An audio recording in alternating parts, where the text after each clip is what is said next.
మన ప్రభువును రక్షకుడైన యేసుక్రీస్తు శుభనామం నందనాలు. ప్రియమైన సంగమా, ప్రియమైన బిడ్డలారా, మరి ఉదయకాల సమయం దేవుని వాక్యం ధ్యానించుకున్న ముందుగా ప్రార్థన చేసుకుందాం. ప్రార్థన. కృపగల తండ్రి, దయగల యేసయ్య, నీ బంగారు పాదాలకు లెక్కలేని వందనాలు, స్తుతులు, స్తోత్రములు. గతించిన రాత్రి అంతా నీ రేఖల చాటును కాచి కాపాడి సంరక్షించిన దేవ, మరి ఉదయకాల సమయం నీ సంధానంలో చేరి ప్రార్థించుండగా వాక్యమైన దేవుడు వాక్యం ద్వారా నాతో మాతో మాట్లాడి మీరే మహిమ ఘనత ప్రభావాలు పొందమని యేసునామమున నడుచున్నాం తండ్రి, ఆమేన్. ప్రియదేవుని సంగమా, ప్రియదేవుని బిడ్డలారా, ఆరోహణము తరువాతి ఆదివారంకి ఏర్పాటు చేయబడిన పత్రికా వాక్య భాగము అపోస్తలుడైన పౌలు ఎఫెసీయులకు రాసిన పత్రిక 1వ అధ్యాయము 15 నుండి 23 వచనాలు ధ్యానం చేసుకుందాము. ఆరోహణము తరువాతి మొదటి ఆదివారంకి ఏర్పాటు చేయబడిన పత్రికా వాక్య భాగము అపోస్తలుడైన పౌలు ఎఫెసీయులకు రాసిన పత్రిక 1వ అధ్యాయము 15 నుండి 23 వచనములు ఈ విధంగా రాయబడినవి. ఈ హేతువు చేత ప్రభు అయిన యేసు నందలి మీ విశ్వాసమును గూర్చియు పరిశుద్ధులందరి ఎడల మీరు చూపుచున్న విశ్వాసమును గూర్చియు నేను వినినప్పటి నుండి మీ విషయమై మానక దేవునికి కృతజ్ఞతాస్తుతులు చెల్లించుచున్నాను. పౌలు ఎఫెసీ సంఘాన్ని, సంఘ విశ్వాసులను, సంఘ పరిచర్యను బట్టి, పరిశుద్ధులను బట్టి, ప్రభువునందు విశ్వాసములో కొనసాగుతున్న వారిని గురించి తాను నిత్యము వారి కొరకు ప్రత్యేకంగా ప్రార్థిస్తున్న విధానాన్ని గుర్తు చేశాడు. అంటే ప్రభువులో వాళ్ళు బలపడాలని, ప్రభువు చేత విశ్వాసములో స్థిరత్వాన్ని కలిగి ఉండాలని, ఎఫెసీలో ఉండే సంఘ విశ్వాసులు దేవుని పట్ల ఎటువంటి విశ్వాసములో ముందుకి తమ ప్రయాణాన్ని, అంటే ప్రభువు కొరకు ఎదురు చూచే ఆ యొక్క విశ్వాస జీవితాన్ని గురించి పౌలు ఇక్కడ చెప్తున్నాడు. మీ విశ్వాస విషయంలో దేవునికి కృతజ్ఞతలు అంటున్నాడు. అంటే వారికున్న విశ్వాసతను బట్టి, వారు చేస్తున్న పరిచర్యను బట్టి దేవునికి కృతజ్ఞత చెల్లిస్తున్న వానై ఉన్నారు అనే విషయాన్ని పౌలు చెప్తున్నాడు. కాబట్టి ఈ హేతువు చేత ప్రభు అయిన యేసునందలి మీ విశ్వాసమును గూర్చియు అంటున్నాడు. ఏ విశ్వాసమునందు ప్రభువునందు వారు విశ్వాసత కలిగి ఉన్నారో ఆ విశ్వాసతను బట్టి తాను వారిని ప్రత్యేకంగా ఏమంటున్నాడు, పరిశుద్ధులందరి ఎడల మీరు చూపుచున్న విశ్వాసమును అంటున్నాడు. పరిశుద్ధులందరి ఎడల అంటే ప్రభువును వెంబడించు వారిని, ప్రభువు వెంట ప్రయాణం చేయొచ్చు, ప్రభు కొరకు ఎదురు చూచువారు ఎవరైతే ఉన్నారో వారిని బట్టి ఇక్కడ చెప్తున్నాడు. మీ విషయమై మానక దేవునికి కృతజ్ఞతాస్తుతులు చెల్లించున్నాను అంటాడు. వారి విషయమై ఎవరైతే పరిశుద్ధులుగా పిలువబడ్డారో, ఎవరైతే పరిశుద్ధత కలిగి ఉన్నారో వారి విషయమై మానక కృతజ్ఞతాస్తుతులు అంటే దేవునిని స్తుతిస్తున్నాడు. అంటే ఎఫెసీలో ఉండే సంఘము, సంఘ విశ్వాసులు వారి పరిచర్యను బట్టి దేవుని ఎంతగానో తాను స్తుతిస్తూ ప్రార్థిస్తూ అంటున్నాడు. మీ విషయమై మానక దేవునికి కృతజ్ఞతాస్తుతులు చెల్లించుచున్నాను, మరియు మీ మనోనేత్రములు వెలిగింపబడినందున అంటున్నాడు. అంటే వారిలో ఉన్న పాపమును తొలగించి దేవుడు తన నీతిని వారికి అనుగ్రహింపజేశాడు. మనోనేత్రములు వెలిగింపబడటం అంటే వాక్యమందు ఆసక్తి కలిగి, విశ్వాసమందు నిలకడగలిగి, వాక్యానుసారంగా వారు జీవిస్తున్న జీవితాన్ని బట్టి, వారు దేవునిలో బలపరచబడుతున్న విధానం ఏదైతుందో, వారి హృదయాలు క్రీస్తునకు ఏ విధంగా ఆకర్షితులైనవో వాటిని గురించి చెప్తున్నాడు. ఆయన మిమ్మును పిలిచిన పిలుపు వలనే నిరీక్షణ ఎట్టుదో అంటున్నాడు. ఎవరైతే ప్రభు పిలుపునకు లోబడి, ఆ పిలుపునకు లోబడి జీవిస్తున్న నిరీక్షణ, అంటే నిరీక్షణతో కూడిన ఆ భక్తి విశ్వాసతలను బట్టి పౌలు ఇక్కడ ఎఫెసీ సంఘాన్ని గురించి మాట్లాడుతూ పరిశుద్ధులలో ఆయన స్వాస్యము యొక్క మహిమైశ్వర్యమును అంటున్నాడు. పరిశుద్ధులలో అంటే ప్రభువుతో జీవించువారిగా వెలువబడ్డ మీకు ఏమై ఉన్నది? ఆయన స్వాస్యము యొక్క మహిమైశ్వర్యము అంటాడు. క్రీస్తు యొక్క స్వాస్యము అంటే తండ్రితో, కుమారునితో, పరిశుద్ధాత్మతో యుగయుగాలు జీవించే ఆ యొక్క ఉన్నతమైన స్థితిని గురించి పౌలు ఇక్కడ మాట్లాడుతూ ఆయన క్రీస్తునందు వినియోగపరిచిన బలాతిశయమును బట్టి అంటున్నాడు. అంటే ఎవరైతే ప్రభువునందు విశ్వాసం ఉంచుతారో వారు క్రీస్తునందు ఆ యొక్క క్రీస్తు యొక్క మాటల యందు, ఉపదేశముల యందు, ఆయన చూపిన మార్గమందు వారు జీవించువారై ఉంటారు. ఆ జీవిత విధానాన్ని బట్టి పౌలు ఇక్కడ చెప్తున్నాడు, ఆయన క్రీస్తునందు వినియోగపరిచిన బలాతిశయమును బట్టి విశ్వాసించు మన యందు ఆయన చూపుచున్న తన శక్తి యొక్క అపరిమితమైన మహాత్మ్యమెట్టిదో అంటున్నాడు. తండ్రి తన కుమారుని పట్ల చూపిన ప్రేమ నేడు ఆయన తన కుమారుని ద్వారా మనతో చూపుతున్న యొక్క ప్రేమను బట్టి అది ఎలాంటి స్థితిని కలిగి ఉన్నదో చెప్తూ అంటున్నాడు. ఆయన చూపుచున్న తన శక్తి యొక్క అపరిమితమైన మహాత్మ్యం ఎట్టిదో అంటున్నాడు. అపరిమితం అంటే పరిమితము లేదు, ఎంతైనా దేవుడు మనల్ని ప్రేమించువాడు, ఆయన ప్రేమస్వరూపి ఉన్నాడనే విషయాన్ని పౌలు ఇక్కడ ఎఫెసీ సంఘానికి గుర్తు చేస్తూ, మీరు తెలుసుకొనలేనని మన ప్రభు అయిన యేసుక్రీస్తు యొక్క దేవుడైన మహిమ స్వరూపియగు తండ్రి తన్ను తెలుసుకొనుట యందు అంటున్నాడు. ఎవరైతే ప్రభువును తెలుసుకున్నారో తెలుసుకోలేని వారికి వాళ్ళు ఏం చేయాలి? తెలియజేయాలి. ఆ తెలుసుకున్నవారు ఆయన యొక్క మహిమను గూర్చి, ఆయన ప్రభావమును గూర్చి, ఆయన ఉన్న కృపను బట్టి, కృతజ్ఞతను బట్టి వారు ఏమై ఉండాలంటున్నాడు? ప్రభు అయిన యేసుక్రీస్తు యొక్క దేవుడైన మహిమా స్వరూపియగు తండ్రి తన్ను తెలుసుకొనుట యందు మీకు జ్ఞానమును జ్ఞానం అంటే ఈ లోకానుసారంగా కాక పరలోక సంబంధంగా మీరు దేవునిలో పరిశుద్ధాత్మలో జీవించువారై ఉండాలంటూ మీకు జ్ఞానమును ప్రత్యక్షతయు గల మనస్సును అనుగ్రహించున్నట్లు అంటాడు. ఏటి?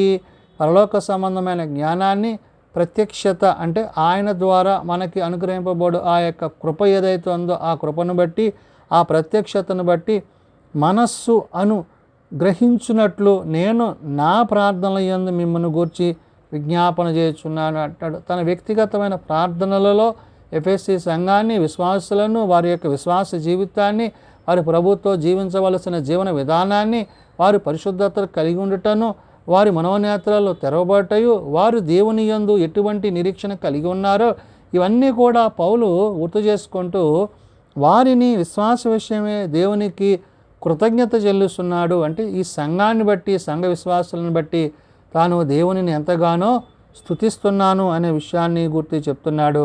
ఆయన ఆ బలాతిశయము చేత క్రీస్తును మృతుల నుండి లేపి అన్నాడు. ఎవరు? తండ్రి తన బలమును కుమారుని యందు చూపి ఆయన మరణం నుండి జీవములోనికి నడిపింపబడి, అంటే మరణాన్ని గెలిచిన క్రీస్తును పునరుత్థానమైన ప్రభువును గూర్చి పౌలు ఇక్కడ చెప్తూ సమస్తమైన ఆధిపత్యమును కంటెను, అధికారము కంటెను, శక్తి కంటెను, ప్రభుత్వము కంటెను అంటున్నాడు. ఏది చూసినా కూడా దేవుని కంటే మిన్నైనది ఏదీ లేదు. తండ్రి తన కుమారుని పట్ల చూపిన ఆ యొక్క ఉన్నతమైన స్థితిని ఇక్కడ పౌలు చెప్తున్నాడు. సమస్తమైన ఆధిపత్యము అంటే దేవుడు అధికారం కలిగి ఉన్న తన అధికారాన్ని తన కుమారునికి ఇస్తూ ఆ అధికారాన్ని గురించి మాట్లాడుతున్నాడు. అధికారము కంటేను, శక్తి కంటేను, ప్రభుత్వము కంటేను అంటాడు. ఏ విధంగా చూచినా తన కుమారుడి పట్ల ఆయన చూపించున్న ప్రేమ ఏదైతే ఉందో ఆ ప్రేమ యందు మీరు నిలిచి ఉన్నారు, ఆ ప్రేమలో మీరు కొనసాగుతున్నారు అని ఎఫెసీ సంఘానికి పౌలు చెప్తూ, ఈ యుగమునందు మాత్రమే గాక రాబో యుగమునందును పేరు పొందిన ప్రతి నామము కంటేను అంటున్నాడు. అంటే ఇప్పుడు జీవిస్తున్న జీవితమే కాదు, రాబోయే జీవితం అంటే పరమంలో ప్రభువుతో, పరిశుద్ధాత్మతో, తండ్రితో యుగయుగాలు జీవించవలసిన జీవన విధానం ఏదైతే ఉందో ఆ నిత్య మహిమలో ఆయనతో జీవించే విధానాన్ని గురించి మాట్లాడుతూ ఎంతో హెచ్చుగా పరలోకమునందు ఆయనను తన కుడిపార్శ్వమున కూర్చుండబెట్టుకొని ఉన్నాడు అంటాడు. తండ్రి తన కుడిపార్శ్వమున తన కుమారుని ఏ విధంగా అయితే కూర్చోబెట్టుకొని ఉన్నాడో ఆ స్థితిని బట్టి నీవు తన కుమారుని యందు విశ్వాసం ఉంచడం ద్వారా, ఆయన యందు నీ ప్రేమ అంటే పరిపూర్ణత కావడం ద్వారా నీవేమవుతున్నావంటే దేవుని యొక్క మహిమలో, ఆ మహిమతో కూడిన ఆ యొక్క ఉన్నతమైన స్థలముల యందు నీవు జీవించువాడై ఉన్నావు. కాబట్టి ఇక్కడ అంటున్నాడు, ఏమంటున్నాడు?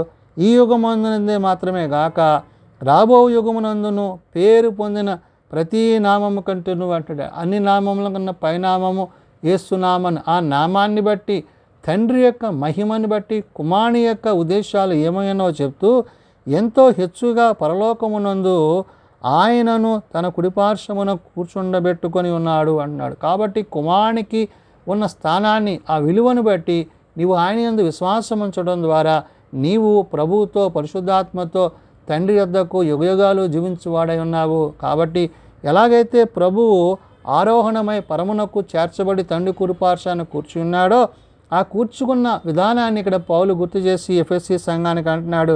మరియు సమస్తమును ఆయన పాదముల క్రింద ఉంచి సమస్తమును పైన ఆయనను సంఘమునకు శిరస్సుగా నియమించెను అంటున్నాడు. క్రీస్తు పాదముల కింద అంటే క్రీస్తు పాదాల యొద్ద మనల్ని ఆయన తన యొక్క సింహాసనమునకు తండ్రి యొక్క సింహాసనమునకు మనలను చేర్చును. కాబట్టి ప్రభువు ఏ విధంగా అయితే ఆయన ఆరోహణమై తండ్రి యొద్దకు చేర్చబడ్డారో ఆయన మనకు స్థలము సిద్ధపరచి మరలా వచ్చి మనలను ఆయనతో కూడా కూర్చుండబెట్టుటకు ఆయన పాదాల యొద్ద మనలను ఆయనతో పాటు కూర్చుండబెట్టుటకు ఆయన త్వరలో రాబోతున్నాడు. దాన్ని ఉద్దేశించే పౌలు ఇక్కడ అంటాడు ఏమని, ఈ సంఘమును ఆయన శిరముగాను సమస్తమును పూర్తిగా నింపుచున్న వాని సంపూర్ణత అయి ఉన్నది అంటున్నాడు. అంటే సంఘం అనగా క్రీస్తునందు మనము ఒక మనస్సు కలిగి ఏకాత్మ కలిగి ప్రభువు కొరకు ప్రభువులో ప్రత్యేకింపబడి క్రీస్తు కొరకు ఎదురు చూచే ఓ ఎఫెసీ సంఘమా, మీ విశ్వాస విషయంలో నేను దేవునికి కృతజ్ఞత చెల్లిస్తున్నాను. అంత మాత్రమే కాదు, మనమందరమును ఏకాత్మ కలిగి ఏక హృదయం కలిగి ఏక సంఘముగా అంటే పరిశుద్ధులుగా పవిత్రులుగా క్రీస్తు యొక్క రక్తంలో కడగబడ్డవారిగా ఎలాగైతే తండ్రి తన కుమారుని లోకానికి పంపించారో ఆ క్రీస్తు యొక్క మరణ పునరుత్థానాలను బట్టి ఆయన మనకి తిరిగి ఇవ్వబోతున్న ఆ యొక్క మహిమను బట్టి ఇక్కడ పౌలు ఈ ఆరోహణ దినమును తర్వాతి ఆదివారంలో ఆయన చెప్తున్న మాట ఏంటంటే ఆయన అంటున్నాడు, మరియు సమస్తమును ఆయన పాదముల క్రింద ఉంచి సమస్తమును పైన ఆయనను సంఘమునకు శిరస్సుగా నియమించెను అంటున్నాడు. శిరస్సు అయిన క్రీస్తును మనము ధరించాలి అంటే ఏమై ఉండాలో చెప్తూ అంటున్నాడు, ఆ సంఘము ఆయన శరీరము అంటున్నాడు. అంటే మనము క్రీస్తు శరీరమై ఉన్నప్పుడు శిరస్సు అయిన క్రీస్తును మనం ధరించినప్పుడు ఎవరైతే ఆయన కొరకు ప్రత్యేకింపబడి ఆయన ధరించుకున్న వారై ఉంటారో ఆ యొక్క మహిమ కిరీటాన్ని వారు పొందుకుంటారు.